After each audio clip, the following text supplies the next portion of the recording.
Neoklis Avdalas is the next Greek freak. Lock in and find out why.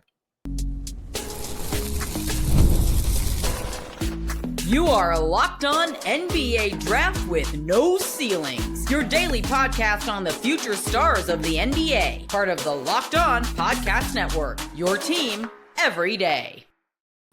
Welcome back to Locked On NBA Draft with no ceilings. Thanks as always for making us your first listen of the day. My name is Albert Ghim, and I'm joined as always by my co-host, PhD in the pick and roll and pepperoni pizza, Corey Tulaba. Corey, it's fall. The NBA season is here. It's back. What I wanted to do, I wanted to mix things up a little bit today, rather than just asking you how you're doing. For our listeners out there, if you didn't know, Corey, big time Bulls fan. In recent years, he's had some struggles supporting his team because they've been painfully mediocre, right? Corey, if you can, give us some of your feelings about how you're feeling about the Bulls heading into the season. And if you can, one bold prediction about your Bulls.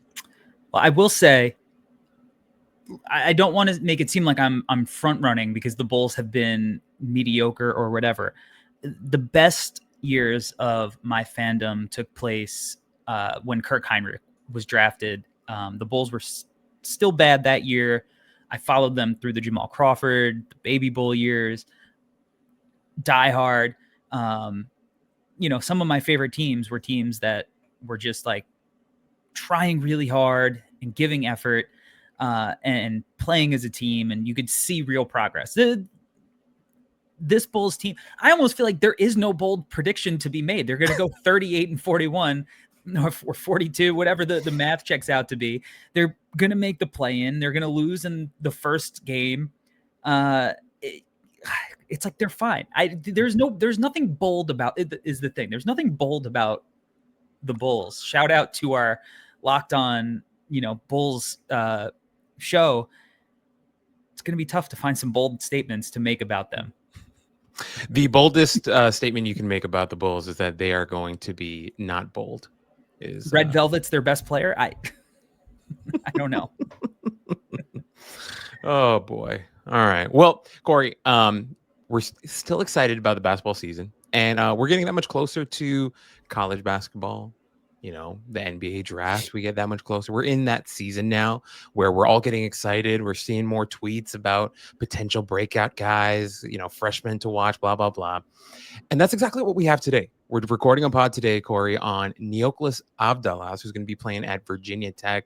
And so, Corey, if you can give us some of the essentials that we need to know about Neoklis Avdalas.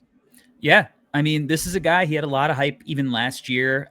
He's headed to Virginia Tech. He's a primary initiator, right? You can call him a point guard, you can call him a wing, but he's playing the role of primary initiator. At least he did this summer for Greece. He measured at the combine last year, so he measured at 6'9", or he's listed at 6'9" via Virginia Tech. He measured 6'7.5" inches barefoot, 198 pounds, with a 6'9" wingspan and 8'8.5" standing reach.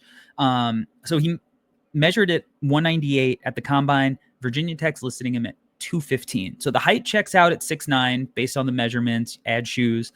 The weight, he'd have put on 17 pounds. I think there might be some tomfoolery there, but we'll see when he measures next season. He is going to be 20.4 years old on draft night. Now I'm going to break down stats quickly for 2 seasons. First, or not 2 seasons, but a season and an event. So last year, 29 games with Peristeri, his pro team. He averaged 7.8 points, 2 rebounds, 1.3 assists, 1.1 turnovers, 1.2 assist turnover ratio, 12.8 assist percentage, half a steal, 0.3 blocks on 41.4, 33.3, 71.2 shooting splits, 48 effective field goal, 51.4 true shooting. So the efficiency is a struggle. This summer, 7 games, 28.9 minutes with Greece at the U20s, 14 points, 7 rebounds, 7.7 assists to 2.3 turnovers with 3.4 assist turnover ratio, 32% assist percentage, 0.7 steals, 0.4 blocks, 39.5, 30.6, 65.7 shooting splits.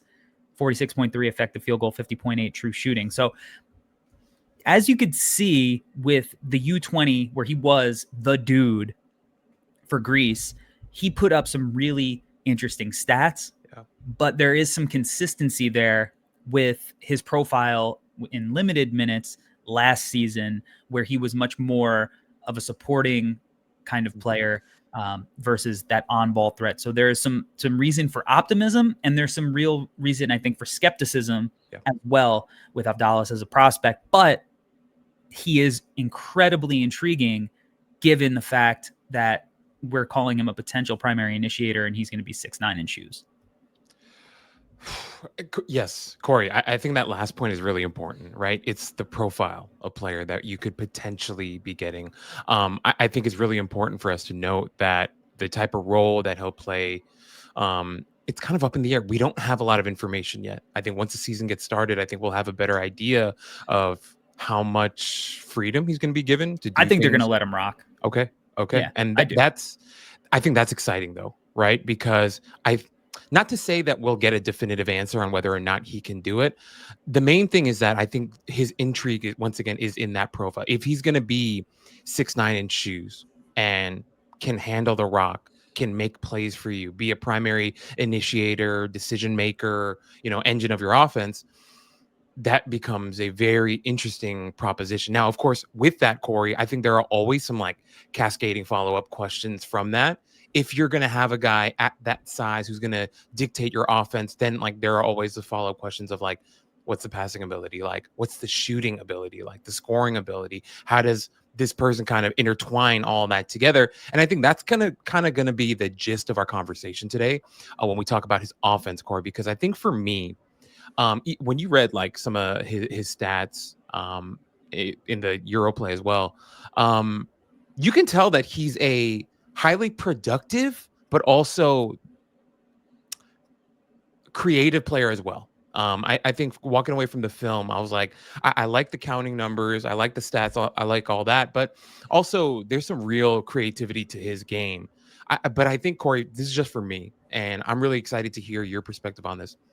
The absolute strongest takeaway that I had from watching his film, and this might just be a personal thing for me, I didn't feel like there was one specific aspect of his offensive game that was like head and shoulders better than every other aspect of his game.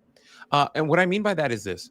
I think if you're imagining like you're starting a my player on 2K, I haven't played 2K in like 12 years, so I have no idea what I'm saying. But imagine you had like a my player in 2K, and then like when you first start off, all his stats are at like 60. Yeah. When I watched Avdalas, I was kind of like, oh, is he just like maybe all of his stats are at 65, and he's like kind of this ball of clay where he can grow and change into a certain type of player, but it's still early on where there's so much potential to what you can mold him into is kind of what I felt. Now, Corey, once again, like the profile that most fans are going to be looking at when they look at him through like a lens would be that he could be a potential number one option, right? But for me, when I watched this film, I was kind of like, I think he still has a lot of work to get to that point where he becomes like a reliable option to do that, or maybe reliable is not the word, but someone that you actually be excited about to hand the keys to an NBA team was kind of what I was feeling. So anyway, Corey, before I keep going on and on, if you can give us some of your takeaways from his offensive game. No, I think that you're right about what is this going to look like as far as what an NBA team might allow him to do and position him to be. I would say that he does have, like, I think his passing and his playmaking is like that standout skill that he has compared to the rest of his game, where you can point to that and be like, okay, there's something here that I don't know if I would say it's special, but is really very good. And when you look at somebody who's 6'9", it's like excellent. Now, if he all of a sudden maintains a 3.5 assist to turnover ratio and averages almost 8 assists a game in college, now we're having a different conversation where we're like, okay, this wasn't a 7-game sample size in the U20s. And like the U20s, I tend to look at it like, the best prospects aren't necessarily always playing in it.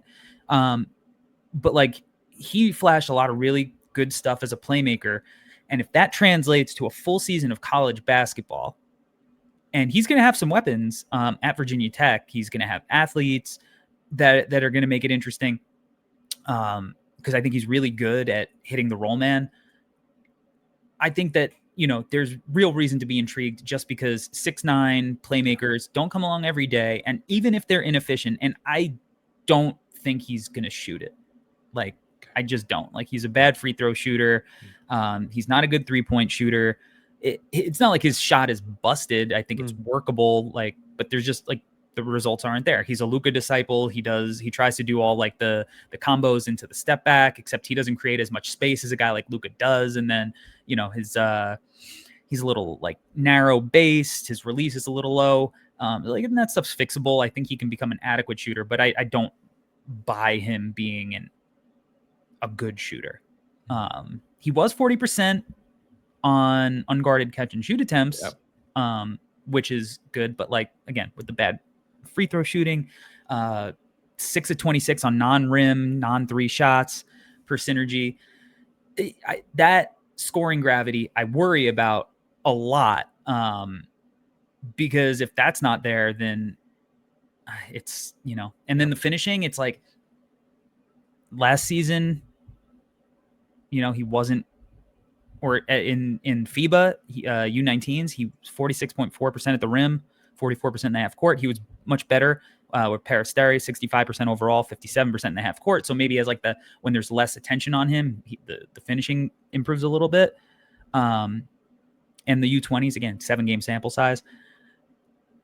I do worry about if his on-ball equity is enough to give him the rock and let him rock out. So he's averaging 8 assists a game as a college player. And if defenses are going to respect him enough to continue, I felt like in the U20s, he was being blitzed all the time to try to get the ball out of his hands, which I don't really know why that was the move. I'd rather him try to create a look for himself than allow some of their other guys to kind of make plays out of the short roll and stuff.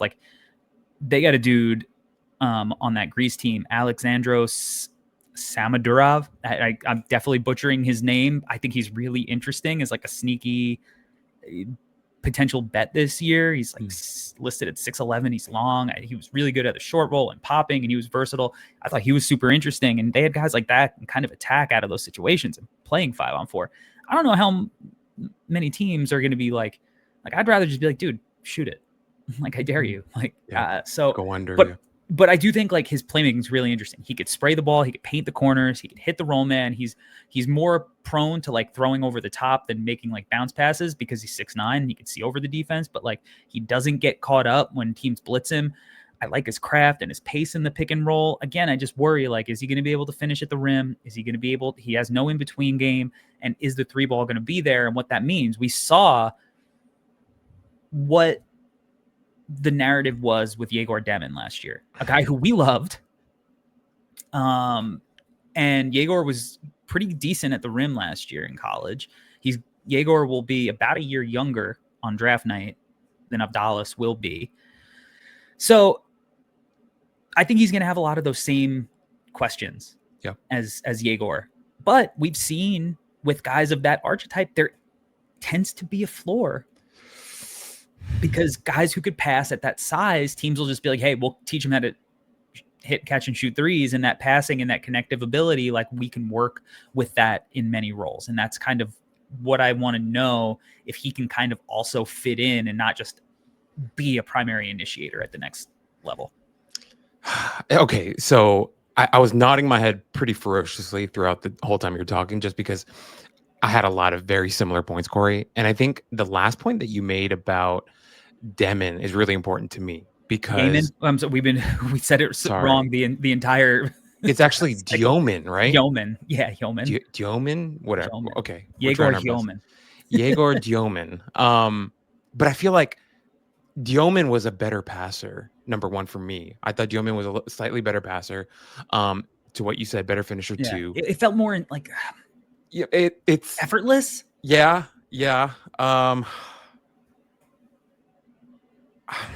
I don't. It is a weird. It might just be an aesthetic thing, but I know what you mean. Maybe. Yeah. But so there's that.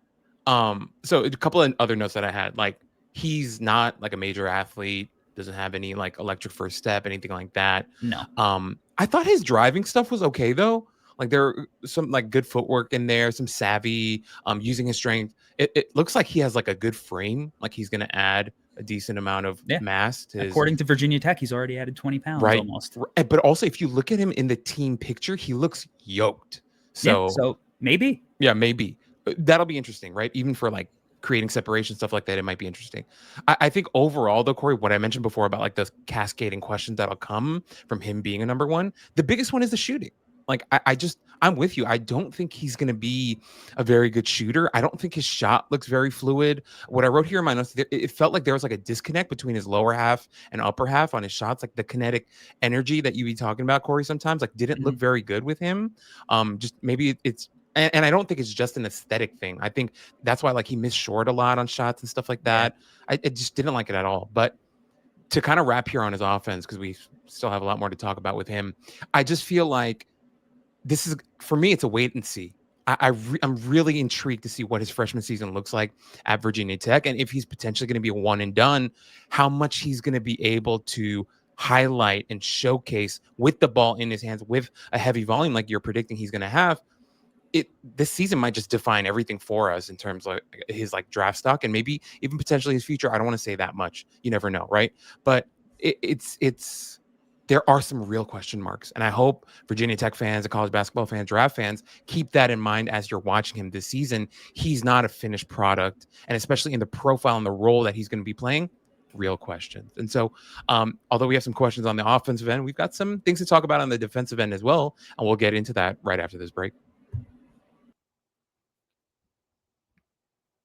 Guys, this episode is brought to you by Prize Picks. Every day we make decisions, but on Prize Picks, being right can actually get you paid. Don't miss the excitement of this football season with Prize Picks, where it's good to be right. Playing Prize Picks is such a fun and simple way to watch sports. It adds excitement to especially right now in football season, the football watching experience. You just pick more or less on player projections, like Josh Allen's passing yards or Saquon Barkley rushing for a touchdown, and you're right in the game. I've used Prize Picks many times in my own life. Have I been wrong most of the time? Absolutely, but it's still fun, and it adds a layer of excitement to the viewing experience, right? And so with the new season on us, right, there are a lot of exciting stuff. I believe we have some discounts this week for the new NBA season. I think one of them is Steph Curry over 0.5 points. Obviously, Stephen Curry is going to score more than half a point, and so that's an easy one to add to your parlay. But remember this: there's a special max discount promotion live on the board right now. Right, it's the Steph Curry one. Take that, mix and match it with some basketball. We've got baseball playoffs this weekend as well. But whatever it is, download the Prize Picks app today and use code LOCKEDONNBA to get $50 in lineups after you play your first $5 lineup. That's code LOCKEDONNBA for $50 in lineups after your first $5 lineup. Prize Picks, it's good to be right. We also have another sponsor in Built. Built is an interesting one, right? Nobody likes paying rent, but if you must, you might as well get something for it. That's where Built comes in. Built is changing the game by turning your rent payment into real rewards you can actually use. When you pay rent through Built, you earn flexible points that can be redeemed towards hundreds of hotels, airlines, a future rent payment, your next Lyft ride, and more. But Built isn't just about rent. It's about rewarding you around your entire neighborhood. We actually use Built. This is one I can say that I actually use, my wife and I, to pay our rent. We use our Built card, and we've been stacking up the points. Next May, we have to go to a wedding in Florence, Italy. What am I going to do? I'm going to take those reward points, and maybe I can book a business class flight or a first class flight to Italy. I don't know yet. Maybe we have enough points. I don't know. But the exciting thing is, in the past, you'd pay your rent and you wouldn't get anything for it other than the ability to live in your home. But now with Built, you can get stuff for paying your rent. Turn your rent into rewards and start earning points around your neighborhood by going to joinbuilt.com/lockedonnba. That's joinbilt.com/lockedonnba. Make sure to use that link so they know that we sent you.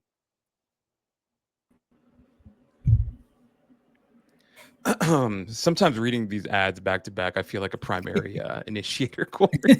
I don't know if I'm going to have the energy to play defense here, but Okay. Well, we're back. We're talking about Neoklis Avdalas. And, Corey, uh, he had some interesting things. We had some interesting things to talk about when it came to his offense, some question marks with his offense. I want to kind of get, I know I asked for like an overall view usually from him, but like I want to start off by saying, Corey, there are a couple of things with him on the defensive end that I was kind of intrigued. Kind of. I thought, I thought.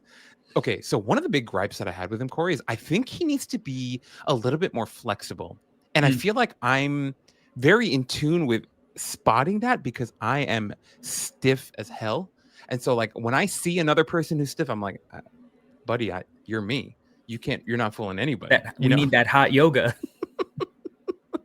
Yeah, absolutely. I think Neoklis needs some because there are some possessions, Corey, where defensively he looked a little uncomfortable in his stance, and then like when there's like a slightly loose ball, or like I don't know, the guy that he's guarding maybe has like a loose dribble, the way that he would kind of like reach for the ball didn't look very athletic. And it felt like he was almost like overcompensating for like not having enough core strength or like having like lower back pain. I'm having a hard time describing this to you, but what I'm trying to say is I thought there were some possessions where he tried really hard and showed good effort. I thought he played with good energy even on the defensive end. But there is this like overall slight stiffness to his defensive game that I think he needs to work out. And yet also, like, I also thought there were times when he moved his feet pretty well. I wouldn't say he's an elite lateral mover, but there were a couple of possessions where he was like guarding smaller guards and he was sliding his feet, fighting to stay in front of him. And I was like, oh, this is nice to watch. It's not a nightmare. It's not like his feet are getting crisscrossed and he's falling over himself.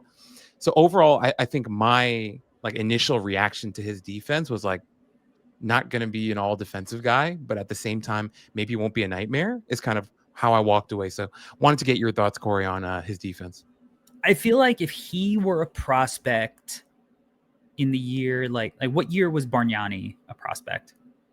Like what was that draft? Like 03? Oh no, yeah, like 06 or something like that, right? Like the Aldridge, whatever year that was, 05, something, I don't know. They would have described him as soft. Like, and I it's not necessarily that I think he is soft, because like one of the highlight possessions that I saw versus Finland, he took a bump to the chest, backpedaling, and then used his length, blocked a 10-foot off balance shot. The shot was off balance because he took the bump.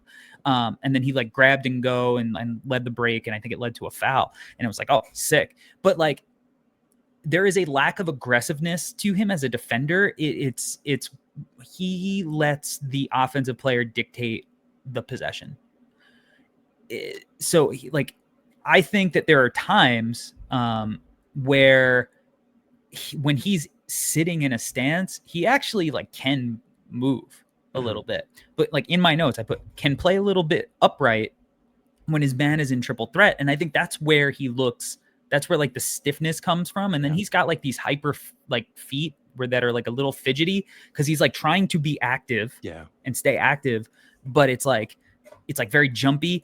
And like this dude just like drank a couple of espressos before the game, you know? So like there is some like energy there, but like when his man has the ball and he's like guarding him on an island, he's not getting up in his shirt, making him uncomfortable. He's just going to let him do his thing.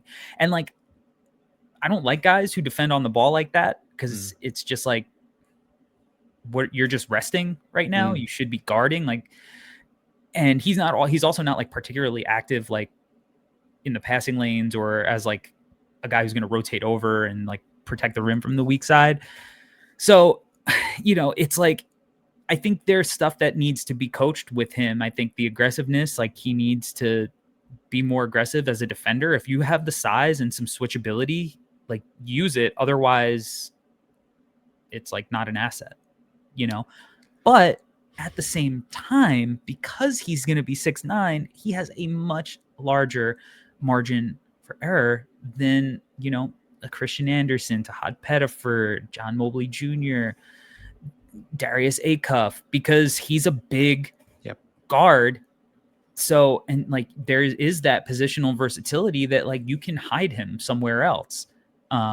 or have him on a wing who maybe isn't as quick or whatever. And, in the modern NBA, they'll just put that person in a pick and roll and make them make those decisions anyway. But like, at least at the college level, I don't think it's going to necessarily hurt him as much. I don't think he's going to be like a stocks monster by any stretch.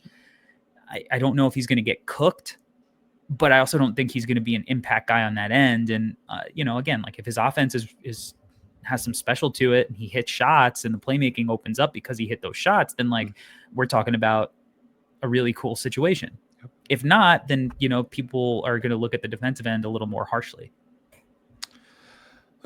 No, Corey, I love everything that you said. To be honest, to be fair, Corey, I feel like what we said about his defense is not too far off from how we felt about his offense. Even like there are some real question marks, and there's some real areas of improvement, but also like if he can lock in a little bit more, maybe show a little bit more aggression, some more buy-in, lock in, maybe he could look like a very different defender than what we've seen so far. And so I think that's why this freshman season, once again, at Virginia Tech is going to be very important for him to work out some of those kinks on both ends of the floor. And if he can, we might be talking about a very exciting NBA prospect. And after this break, we're going to get into some of those comps and guys that we think he might end up looking like one day. Okay, guys. So let's be real. Making excuses doesn't solve anything. We've all heard them before. It's just stress. I'm tired, or it happens to everyone sometimes. But when it comes to performance, sometimes your body just needs a little extra support. And that's where Rougiet comes in. Rougiet.com offers fast-acting, doctor-prescribed treatments for ED designed to help you stop making excuses and start making moves. Like we know, there are a lot of different excuses out there, and we don't want to be about that. We want to be about the action, guys. It's about confidence, connection, and getting back to the moments that matter. So visit rugiet.com/LockedOnNBA to get 15% off your first order. That's rugiet.com/LockedOnNBA. And don't forget to use your code LockedOnNBA so they know that we sent you. Rougiet, stop making excuses and start making moves.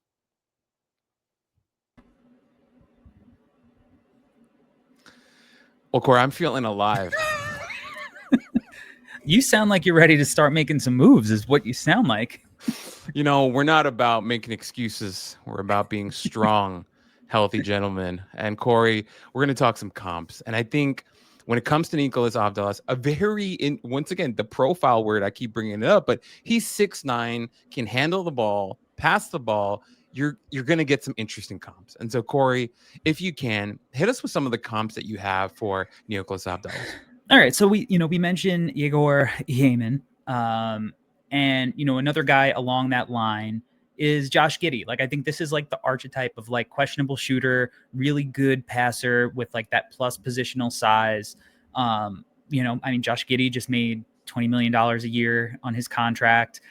You can say what you want about his fit within a good team, but he played a role on a Western Conference Finals team, right? I think they were in the second round before when they lost to Dallas.